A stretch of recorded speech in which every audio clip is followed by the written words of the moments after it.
l'apprentissage, ça passe par le plaisir. Si les enfants ne s'amusent pas, puis s'ils n'ont pas confiance, ils ne vont pas apprendre.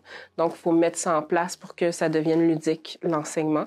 C'est ça, c'est vraiment la raison pour laquelle je fais des projets. C'est vraiment pour m'amuser.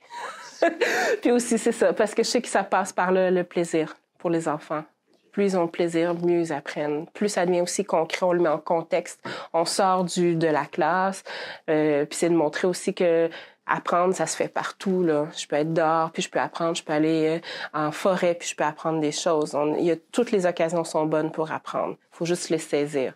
Mais c'est pas vrai que ça se fait seulement quand je suis assis à un pupitre carré, puis que madame parle en avant.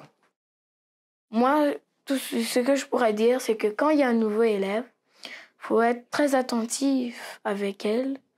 Ce que j'ai réussi à voir avec madame Nancy, qui me l'a donné, faut être très, très attentif. Faut être patient. Faut plus l'accompagner. Et petit à petit, essayer de trouver quelque chose qui pourra le mettre à l'aise. Quand vous lui posez une question ou que vous voulez qu'elle puisse essayer de vous parler ou de faire quelque chose.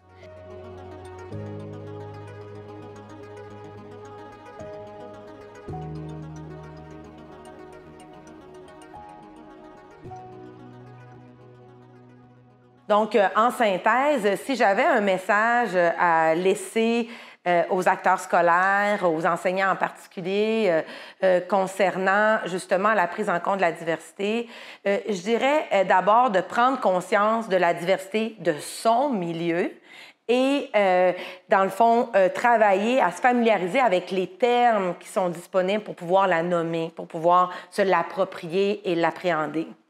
Je dirais aussi, dans un deuxième temps, reconnaître la diversité dans la diversité, hein, pour éviter les amalgames et agir en conséquence, donc avoir des pratiques informées, hein, sur cette pluralité d'expériences, de réalités là, qui se cachent derrière ce terme-là. Et finalement, le troisième message, ce serait de garder à l'esprit que malgré nos bonnes intentions, prendre en compte la diversité, ça l'exige des pratiques complexes, réflexives, et qu'elles peuvent aussi comporter des dangers, par exemple de folklorisation ou de ségrégation.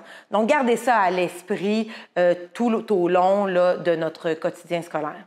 L'idée aussi qu'il faut avoir quand on rencontre des gens, c'est que oui, ils viennent d'un pays avec un certain bagage, qu'on va dire la culture, mais cette culture-là, elle est vivante, puis elle se construit au fur et à mesure des jours. Donc, il y a toujours place à une modification.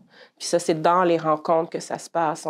Chacun fait son bout de chemin, on se rencontre, puis on modifie nos perceptions. Puis c'est quelque chose que je vis dans ma classe aussi. Les élèves, nécessairement avec les discussions qu'on va avoir, ils vont me confronter sur certains aspects, puis moi aussi, je vais modifier des choses. C'est pas quelque chose c'est pas un processus qui doit se faire d'un seul côté, sinon c'est un échec. Ça ne fonctionne pas, on n'est pas dans l'interculturel.